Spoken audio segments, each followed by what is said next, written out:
Sorry, I'm trying to readjust here. Because I like sitting cross-eyed. Oh my god. Okay. Cross-legged. Okay. Not cross-eyed. I don't even know if I can cross my eyes. If I can, I don't know. Can I? I don't know. But anyway. This is part 2 of Walking Dead Season 6, Episode 5, titled Now. Yes. Now. But anyway. Don't you like my shirt? It says adobo. I don't know if you guys could read that, because it's kind of like inverted right now, but it says adobo. For all those Filipinos out there, adobo! But anyway. Let's continue off. From the dorky girly fight of Carl and Ron, I just thought it was hilarious. Like I said in the previous video, they're practically doing this, but with shoves, and I found it hilarious. But not quite honestly, I don't trust Ron. I really don't. Something's just not right with him. You know, when Carl shoves him to the ground and Rick's like, I'm gonna tell Rick that you're leaving. He pretty much threatens him, you know, and a part of me is just like,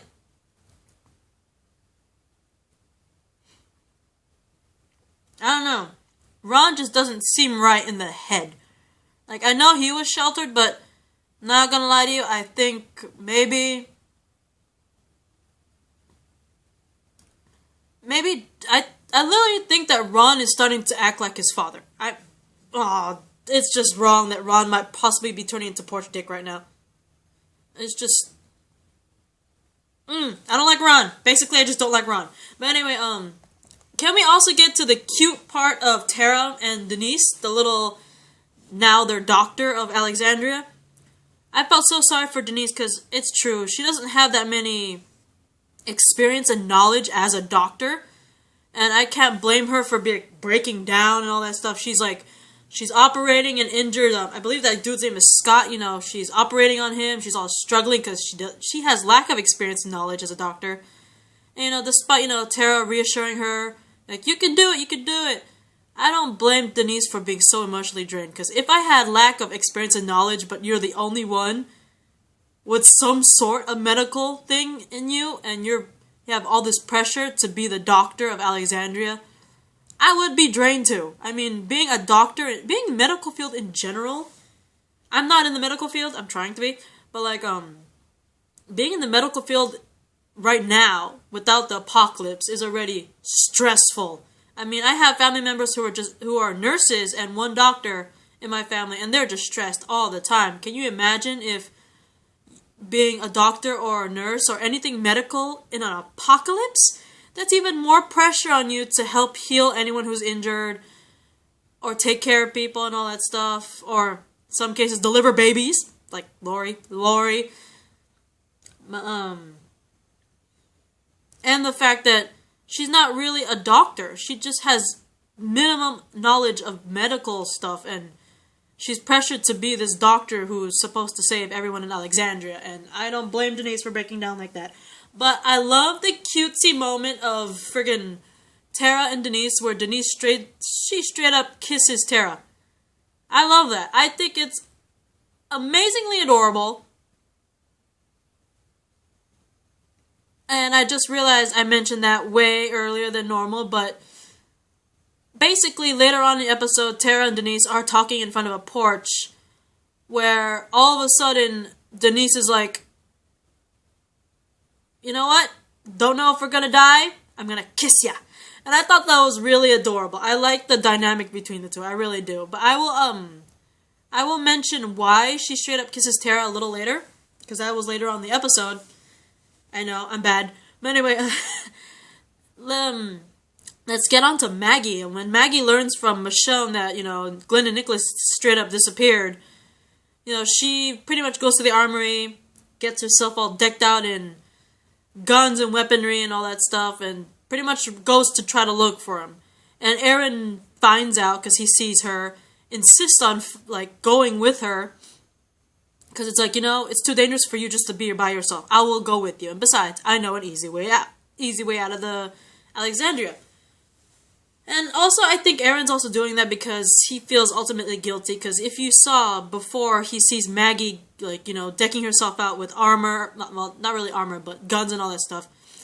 Aaron's walking around Alexandria and he sees people pretty much painting the names of the dead or missing of Alexandria on the walls. And you could tell that he feels ultimately guilty because the reason why the wolves even found Alexandria is because the backpack he left behind when he was trapped with Daryl that day that Morgan found them and saved them.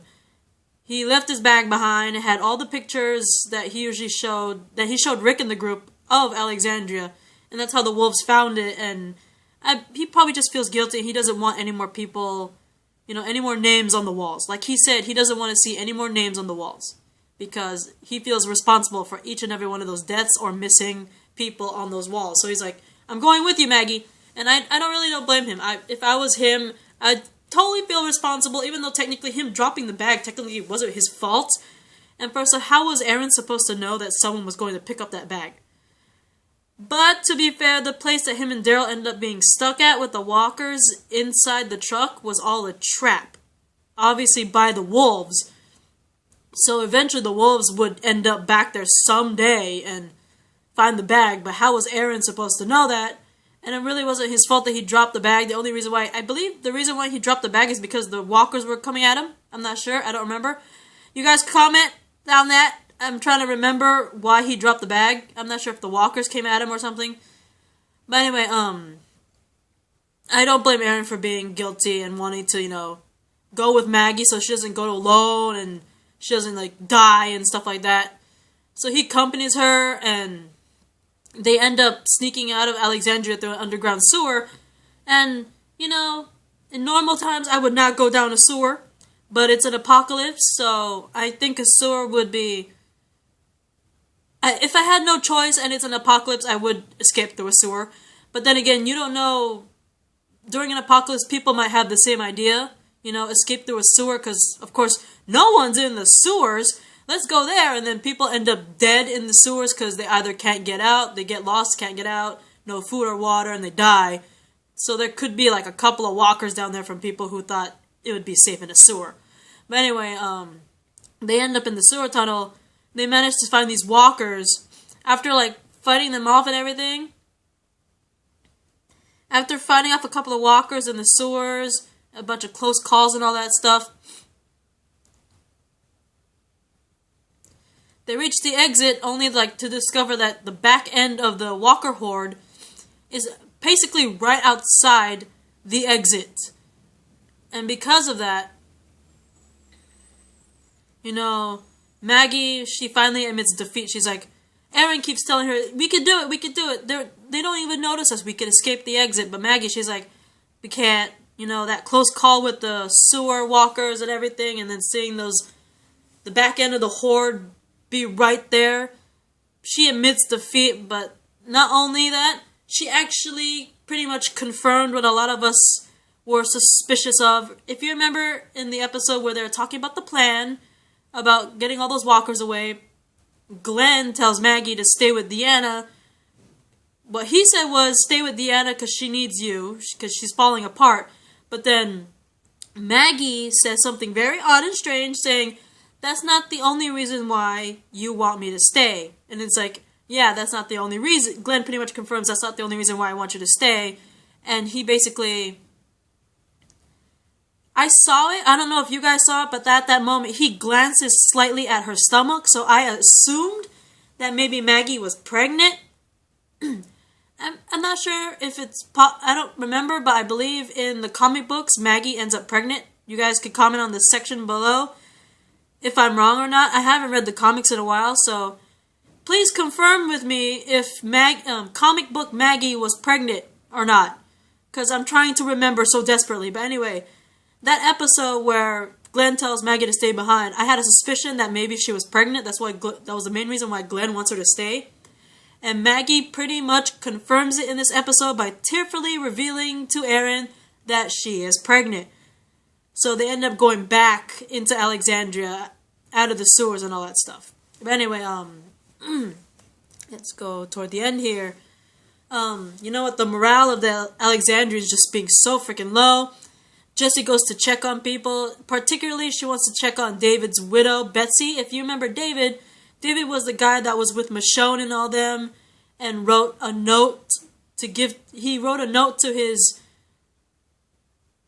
new wife, and he wanted Michonne to. He wanted to give the note to Michonne to pretty much give to his wife if he doesn't make it, because he got bitten. And so, like, unfortunately, we saw what happened to David when David and Michonne were climbing the fence. They got caught by walkers, but only Michonne was able to get over the fence, and he ended up getting killed. And the note ended up being trampled. And so, Jessie goes to check on Betsy, but discovers that all of a sudden, when she looks in the window, there's a walker there, and she discovers that poor Betsy committed suicide by slashing her wrists, and now is a walker. And the commotion of Walker Betsy in her house pretty much draws the attention of a couple of townspeople. And with that presence, Jessie ends up killing the Walker Betsy. You know, I admire Jessie. I give her props that she's like, you know what? She didn't want to acknowledge the way things are now. She didn't want to. She wanted to believe it was always safe. But she tells the people, you know, we gotta fight and kill stuff. That's our reality now. We got walkers here. We gotta fight them. We gotta kill them. That's how life is. We have to deal with it. And with Jessie's powerful speech, you know, she ends up encouraging them, the people that witnessed everything. You know, it gives me a whole new light to Jessie. I give her props for that. But let's go back to douchebag Ron, who I don't trust.